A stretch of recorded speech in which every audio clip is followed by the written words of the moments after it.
Elena, for the kind introduction, and thank you, Isa, for having me and all the organizational forces behind the organization. I much appreciate your work. Sorry for the slight delay. I'm somewhat old school in not doing PowerPoints usually, but having spent 1.5 days just looking at PowerPoints, I felt pressure to produce one, and that kind of put some pressure on you guys too, so sorry for that. But let's see how that goes.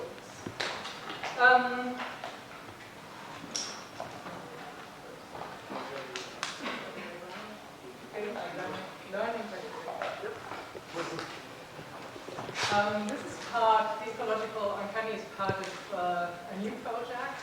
It's the beginning of a new project where I will investigate the challenges the Anthropocene poses to some aesthetic categories. And the one on the uncanny, as I said, is the first one. So let me start. Anxiety, one might say, would be an appropriate reaction to the climate crisis. For a long time now, the effects of global warming are palpable even in the affluent societies of the global north.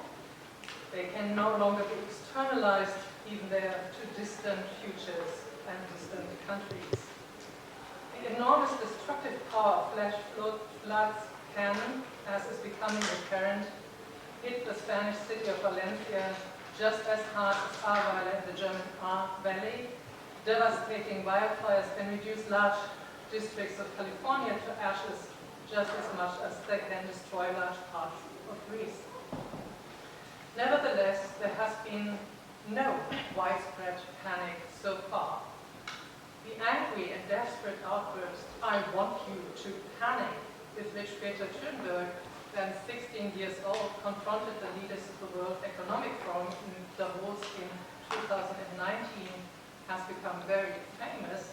But in terms of its intended effect, it had remained largely ineffective. The circumstance itself needs explanation, and there are increasing academic attempts to understand the absence of anxiety in an objectively frightening situation. So let me just name 3. The philosopher Juliane Rebentisch, for example, explains the absence of anxiety, among other things, by the fact that the disturbing, potentially traumatizing character of a thing can sometimes be psychologically absorbed by a rushed knowledge, which is also derealizing its traumatic character. By thinking we can sovereignly understand it, we look at the catastrophe as if it were something that does not really affect us. Paradoxically, according to Rebentisch, it is not least our knowledge of the catastrophe itself that blocks the appropriate anxiety reaction. Following Günther Anders, who, facing the nuclear threat in the 1950s, already attested to an anxiety of anxiety, eine Angst vor der Angst, the sociologist Christine Henschel attributes the problem of the lack of anxiety to the fact that the climate crisis, in its temporal and spatial dimensions, exceeds our ordinary powers of imagination, that it is over the threshold, or überschwellig, which is another nice term by Günther Anders, überschwellig, in relation to human history, that is, it seems too large for human perception and proportion. With Anders, Henschel therefore sees the necessity for what she calls the stretching of the imagination, which should help make the problems at stake under the heading of climate crisis imaginable in their various dimensions. Only through the mediation of the imagination, according to Henschel, feeling can be added to knowledge, because without the dimension of feeling, knowledge remains, as Anders says in the Antiquita dimension, ungrasped, thus in the immediate vicinity of not knowing, in der unmittelbaren Nachbarschaft des Nichtwissens. Philosopher Jan Slavi, on the other hand, does not see the realization of the catastrophe obscured by knowledge, let alone by feeling.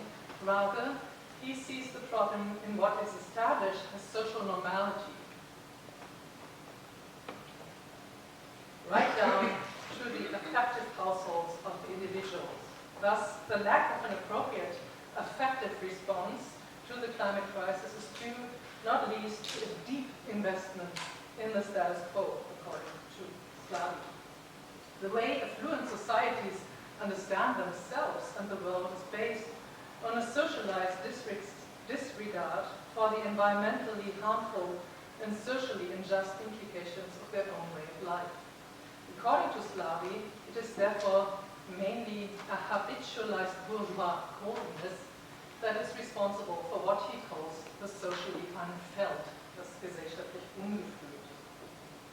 However, these explanations may differ in their perspectives. All three positions agree with young Greta Thunberg that only a form of anxiety bordering on panic can be an appropriate response to the climate crisis, which is increasingly revealing itself as a catastrophe. Only such an effective reaction is believed to have the necessary power to translate into action. Now, I would like to take a step back from this very presuppositional assumption and turn our attention to a feeling that, in terms of affective energy, is much more moderate compared to panic-stricken anxiety, but which occurs much more frequently. In the face of recent ecological changes and crises, the feeling that is increasingly spreading in the global north in particular is one that is closely related to anxiety, namely the feeling of the uncanny. One might suspect that the feeling of the uncanny, including its low affective temperature, discredits itself in a political moral sense simply because it assumes a distance to any direct danger. In fact, the feeling of the uncanny will not arise in those who are directly and concretely threatened, obviously. To those for whom heavy rains raise water levels to their necks, who must leave their homes due to encroaching fires, it will be frightening. They will feel worry and fear, possibly accompanied by panic, but it will not be uncanny. If one adheres to Martin Heidegger's terminology, then fear, Furcht, in contrast to anxiety, Angst, is not connected to the feeling of the uncanny, since it relates to something in particular. Fear is a fear of something concrete in the world, of rising water or approaching fire. Anxiety, on the other hand, is directed at nothing in particular. Accordingly, we tend to say it was really nothing. When a state of anxiety has been settled, then the mind has once more regained its calm. This, at least, is the observation Heidegger makes in paragraph 40 of Being in Time. According to Heidegger, the everyday turn phrase, it was really nothing, which is commonly supposed to get rid of anxiety, expresses something essential to it. The object of anxiety may be nothing concrete, but it is precisely this circumstance that gives anxiety its specific quality. Since the source of the threat, in the case of anxiety, stays indeterminate, that it is not manifested as a thing in the world, the actual object of anxiety, says Heidegger, is consequentially not something in the world, but being in the world itself, das in der Welt sein selbst. In the mode of anxiety, the settled familiar being in the world operates, according to Heidegger's formulation, as a not being at home, als ein Unzuhause, which is the French, German formulation. Nothing else, he adds, quote, is meant in the discourse on uncanniness.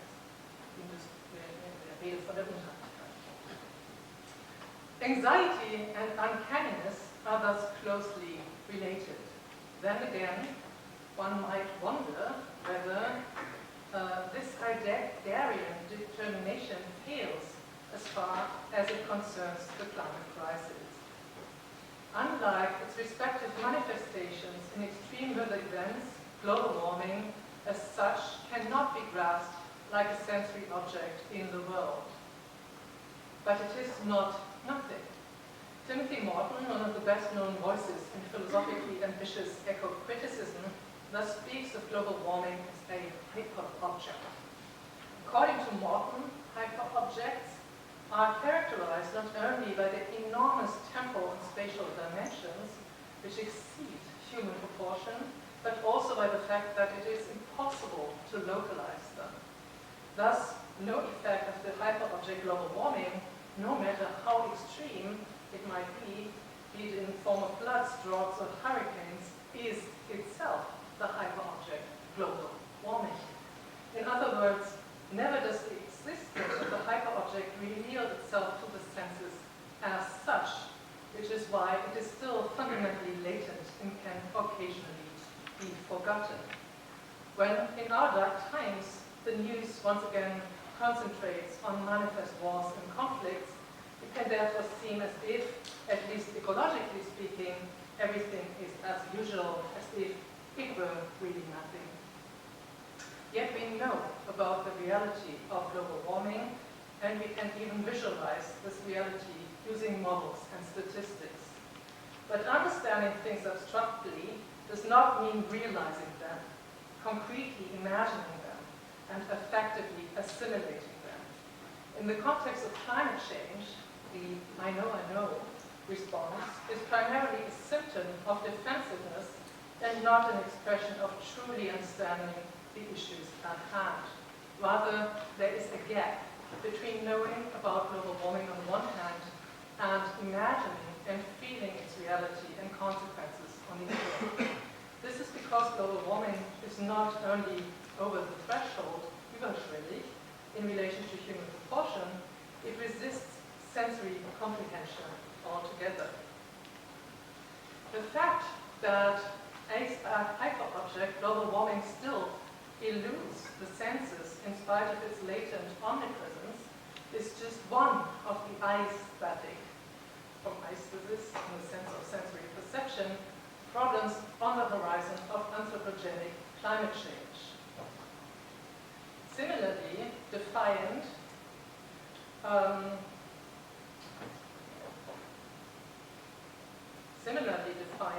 of an immediately sensory conceptualization is the connection between individual actions, for example, eating meat, traveling by car, flying, etc., and the disastrous planetary effects of these activities by way of their billion-fold multiplications and economic political integration. Even the knowledge that, in view of the most recent geohistorical developments, at the relatively manageable time of human cultural history has been entangled with the deep time of natural history, that it must, in other words, be related to an ungraspable past as well as to an even unimaginable future, seems to trigger slight dizziness rather than provide a sensory grasp of reality. Sensory perception is embedded in cognitively comprehensible context that transcend and elude it.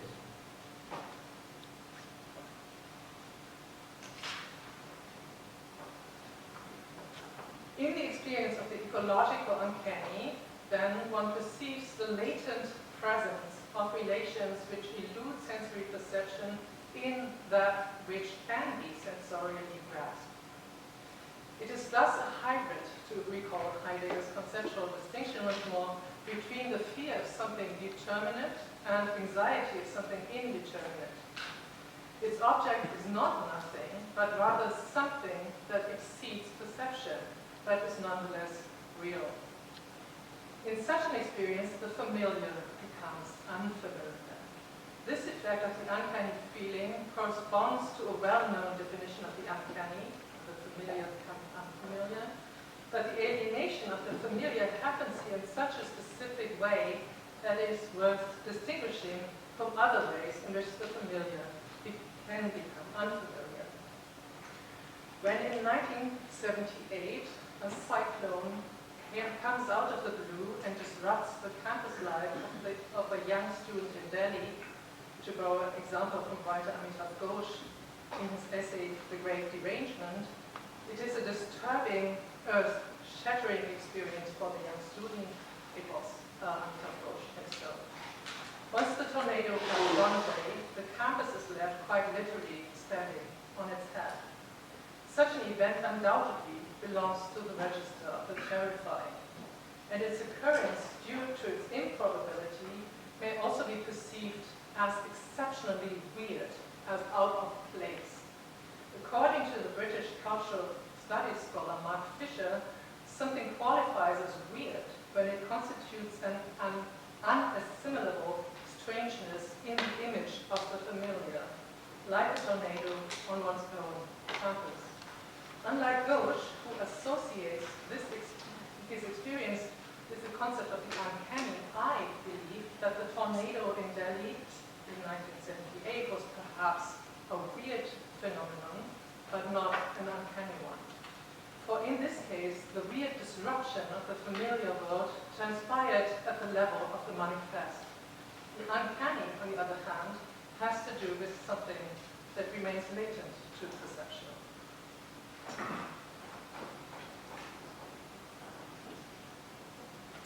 The experience of the ecological uncanny does not therefore refer, at least not primarily, to the extraordinary and disturbing quality of a given event, but to the fact that one simultaneously perceives it as a symptom or manifestation of an underlying process of transformation, one whose enormous dynamic and scope simply elude sensory conception.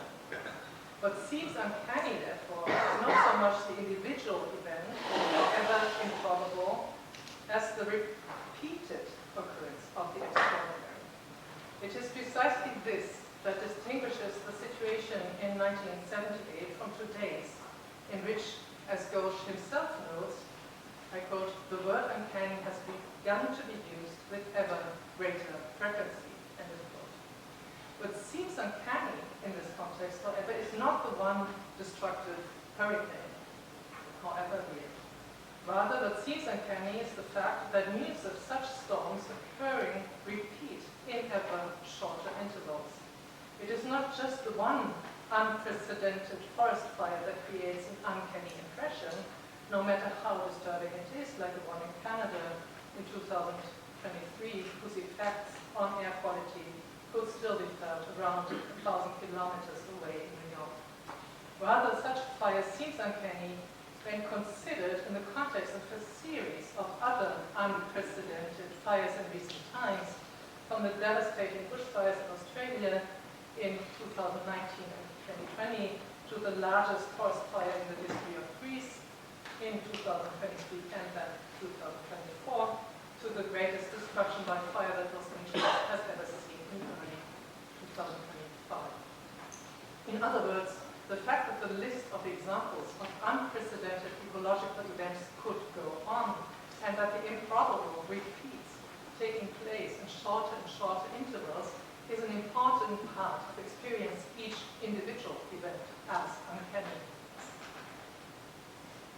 According to Sigmund Freud, repetition contributes to the sources of uncanny feeling, since it suggests a latent meaning. Freud is thinking here primarily of cases in which repetition itself is so improbable, it seems to take on a certain uncanny quality. For example, when one encounters the same number, for instance, 62, for example, the same number many times in one day in very different situations, so that one superstitiously might wonder whether there is some significance behind it. Well, I only get 62 years old. By contrast,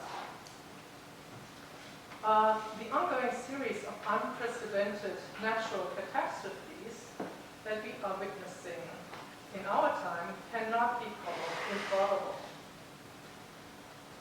A theory and a studies of the Anthropocene that focuses on the concept of the improbable, as does Amitabh Ghosh, not only falls short of the findings of the Earth system sciences, it also fosters the misunderstanding that extreme weather events are still natural disasters.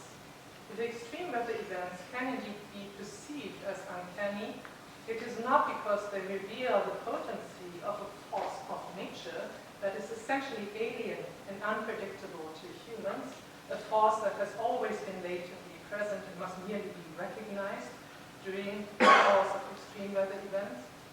Rather, extreme weather events can be perceived as uncanny, not least because they are effects of human agency and human history, the abysmal nature of which lies in the historically novel combination of loss of control and predictability.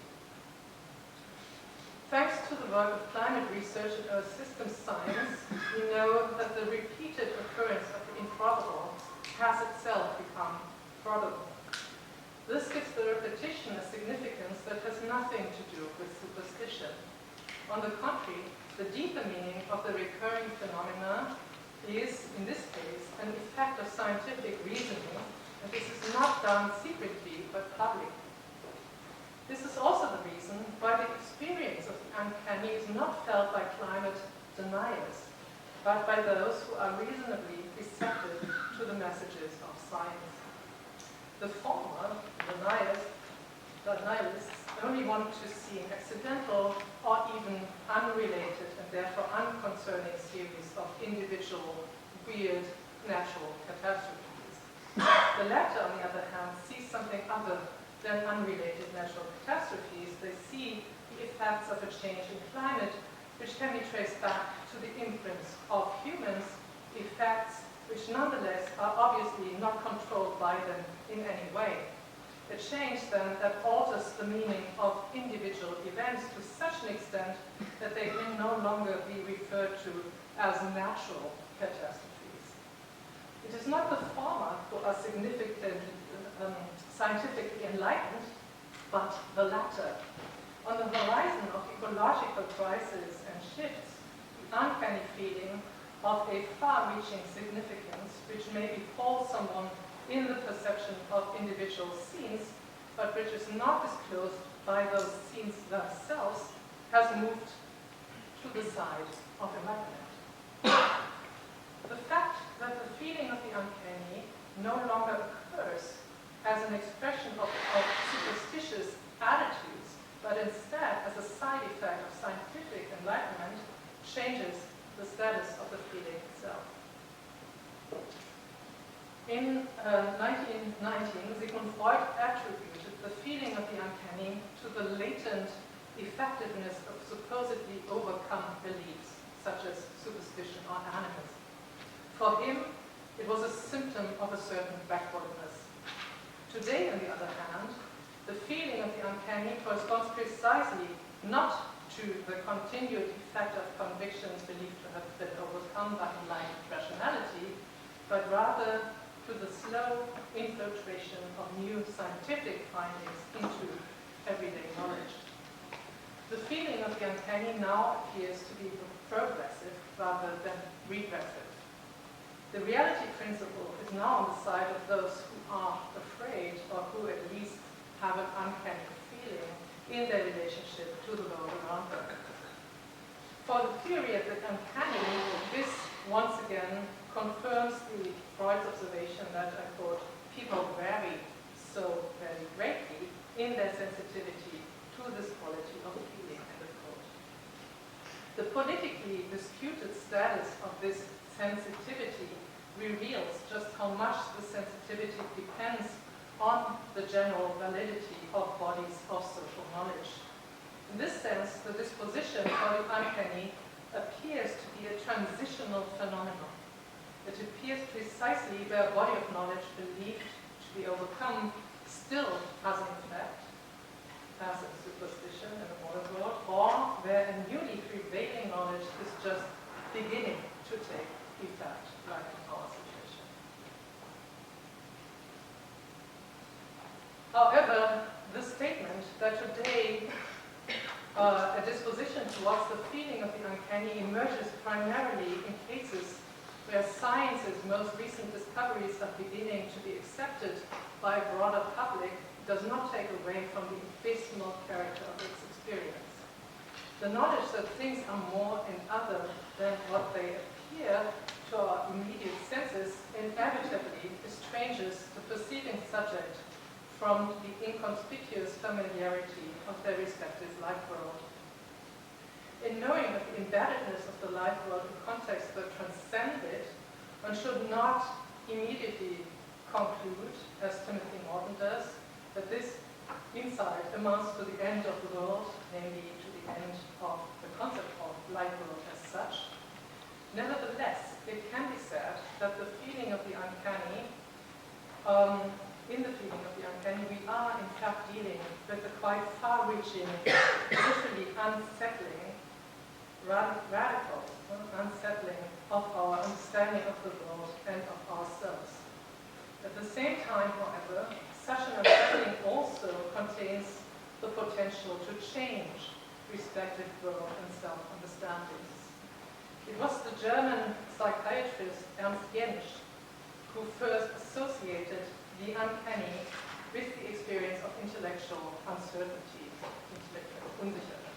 Opposing Sigmund Freud, who rejected Jentsch's thesis as too superficial, the philosophers Dominique Cavell and the comparatist Sam Weber, among others, have restored Jentsch's reputation.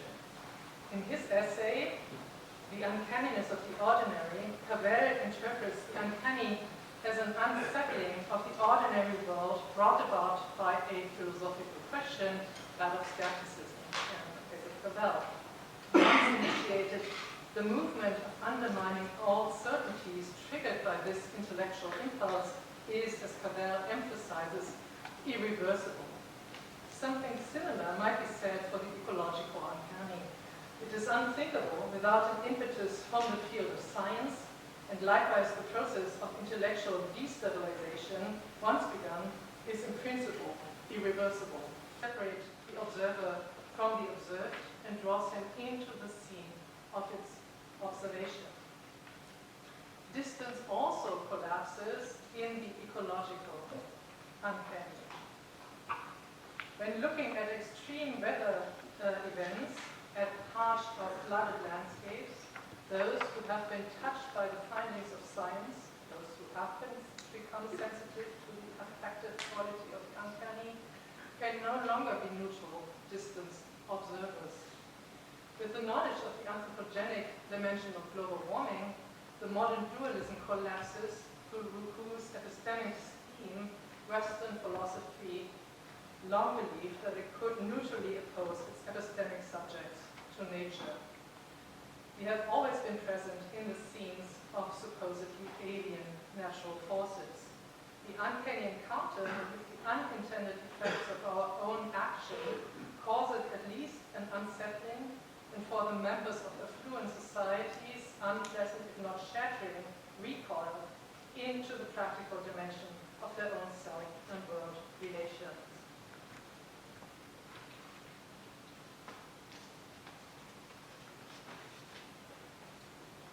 One text that poignantly describes this connection is Land Sickness, an autofictional essay by Nikolai Schulz, a writer and former collaborator of Bruno Latour.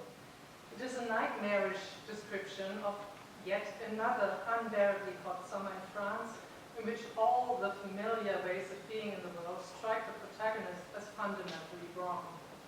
The perception of anthropogenic climate change and environmental devastation, as well as the knowledge of his own entanglement in this process, however mediated, trigger an existential frenzy in the first-person narrator, attested to by the eponymous concept of land sickness. Every day, he writes, I learn how another aspect of my life is interpenetrated with these problems, and how my being in the world entangles me in these troubles. Every day, I realize that the problem is me, end quote. Indeed, the first-person narrator suffers from a kind of seasickness of being in the world, of being not at home, zu Hause, as one could say with Heidegger, which also grips every nook and cranny of his own way of life. For the alienation from the previous being in the world reaches far here.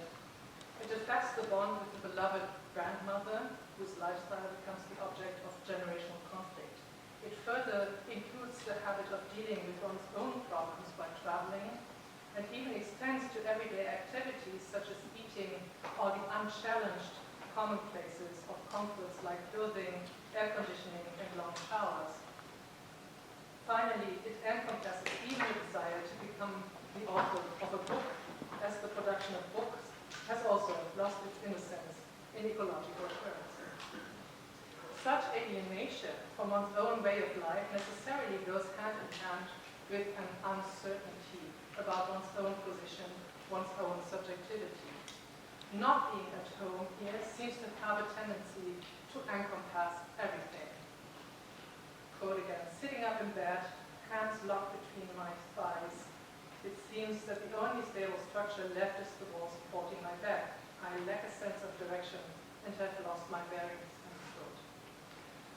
This description resonates strongly with Heidegger's definition of the uncanny as a crisis of being in the world.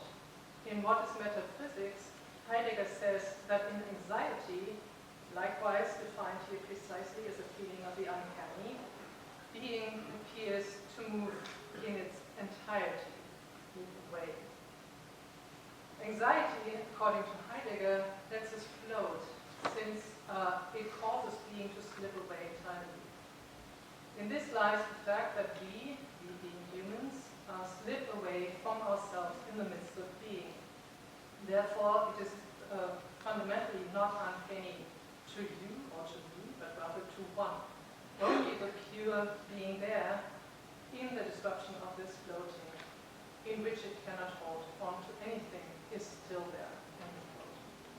Heidegger's formulation contains the important hint that in the feeling of the uncanny, we slip away from ourselves, because with our attachment to the world, we also lose our position in it, and by necessity ourselves too. However, Heidegger's pathos at this point is also due to the fact that Heidegger himself ultimately gives this experience of total alienation from being a quite happy term, by making it the condition for a return to the world that has been converted to authenticity.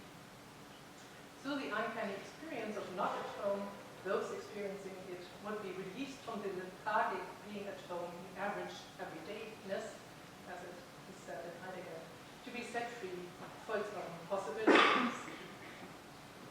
If the cause of the disruption, the cause of my anxiety, has turned out to be really nothing, I can return to the world purified through the authenticity of an existential self-choice. In our present situation, however, in which the cause of anxiety by no means dissolves into nothing, the question of returning to the world may be less triumphant than in Heidegger, but here too it arises in an equally urgent and existential way. Relations which are either ahead or being behind such knowledge. The superstitious disposition for the attractive quality of the uncanny mentioned by Freud is an example of the former. Here, the relationship to the self and the world, which in its purported modernness imagines itself to have overcome superstition, is haunted, confronted through the uncanny feeling with the superstitious traits that were thought to have been overcome. In the case of the ecological uncanny, however, it is the other way around. Here, the uncanny feeling refers to the fundamental backwardness of one's own self and world relation vis-à-vis bodies of knowledge that are new. The feeling of the uncanny is then the symptom of an incongruity between what is already known and what is still being lived. An incongruity that calls for change. For the previous way of life now tends to appear outdated. In this context, too, the uncanny appears as a progressive force. It only takes hold of those self and world relations that are still to be unsettled by the new bodies of knowledge, that is, those that have yet to realize the theoretical and practical consequences of the respective knowledge formations. In the affluent societies of the global north, at least, this is the case for almost everyone.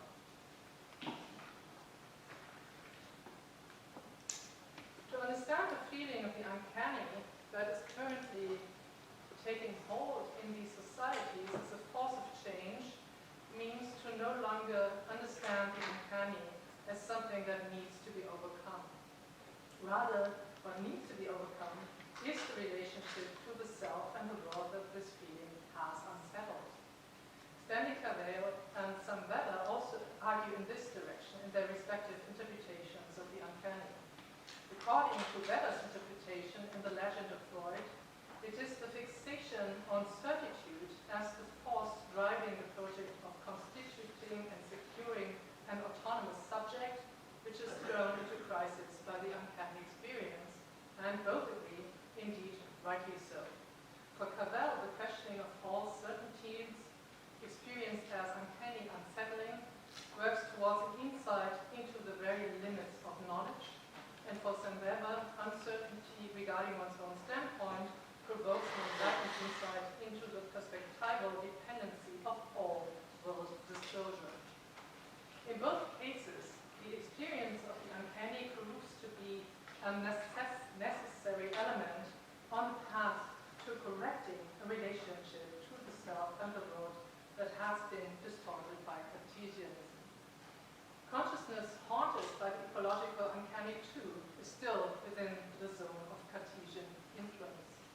Consider the enormous theoretical and practical power of dualistic thinking, which posits nature as a subordinated counterpole to culture, or alternatively to freedom, to the mind, to history, and connects it to the subordinated poles of other hierarchically structured dualisms such as human-animal, male-female, white-non-white, in each case assuming that the epistemic subject is on the opposite side to nature. In this context, too, the uncanny would have the function of alienating from an antiquated consciousness to be able to return to the world in a different way, emancipated, as it were, from that consciousness. According to Cavell and Weber, the return to the world after the uncanny experience only succeeds through a change of course in which the self and world relation are transformed in such a way that what was previously perceived as uncanny is sublated in the new consciousness in such a way that it loses its threatening quality. Such a return to the world does not take place with triumphant pathos as it does in Heidegger. Rather, it is comparable to a movement of critique as described by Michel Foucault, namely as a movement that cannot leave the critic's self-understanding untouched. In this movement, the moment of alienation from the familiar form of life and the underlying patterns of thought and perception is preserved in order to articulate a different form of being in the world from the fragile position of uncertainty. In such an articulation, knowledge of human involvement in the processes of global warming would no longer assert itself only in an obscure and uncanny way, but it would have become the starting point for a change in the vocabularies with which we understand ourselves. In her foreword to the German edition of Nikolai Schulz's Land Sickness, Landkrankheit, the climate activist and journalist Luisa Neubauer writes that the book is about how the turn away from and back to the world can look like. And indeed, one can read the ending of Land Sickness, which significantly deals with the troubled voyage by sea, as return of the landsick to the world. Instead of becoming seasick, the protagonist's sailing trip turns into a parable about survival in a, quote, process where we have to negotiate with surprising elements and entities that move us and that we will have to learn to move with if our journey is not to end in tragedy. At sea, the first-person narrator notes, I quote again, things seem in a way to correspond, by some means they resonate, not despite the fact that, but precisely because the boat is rocking. Here I am with the problems, end quote. At this point, one might initially be taken aback, for the experience of sensorially perceptible resonance between things appears as though it could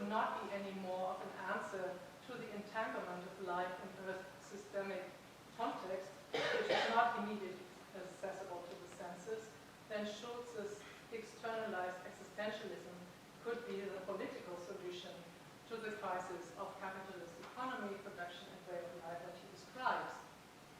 Nonetheless, the image of swaying, which Schulz presents not as a part of the problem of land sickness, but as a part of its solution, shows what the return to the world after the experience of ecological uncanny might look like. Today, there are many indications that suggest that the return to the world passes through something like a cultivating immersion, in the uncanny experience. This applies not only to the general unsettling of the epistemic standpoint vis-à-vis nature, which is challenged by the knowledge of anthropogenic climate change. It also applies in a much more concrete sense to the sensual dimension of this experience. When its familiarity is lost, the world itself does not really disappear. To the contrary, it turns to us in a peculiar way. This, at least, is Heidegger's figure for this effect. How in darkness the presence of something becomes detectable precisely because one can no longer see it.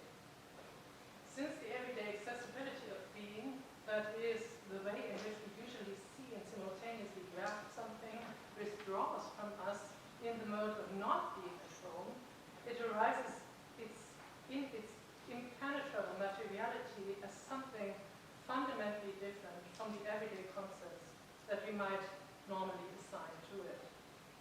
Precisely, this intensified perception of being, of the non-human being, above all, is today not only the means but also the goal of the theoretical and artistic efforts toward a new being in the world, one which would depart from the pathology of pseudo-sovereignty that freely disposes of the environment from a false distance, one which would have landed, as it were, in the complexities of the earth in a new way. But that is not all that speaks in favor of the thesis of a cultivation of the uncanny experience as a way back to the world. It seems to me no coincidence that in the discourse surrounding the Anthropocene, that is, in the context of a discussion dealing with the implications of anthropogenic climate and environmental change, there is a fundamental re-evaluation of a series of motifs that are traditionally associated with the uncanny. For example, the inability to distinguish animate from inanimate, which Jensch associates with the feeling of the uncanny, appears in this context in quite a different light.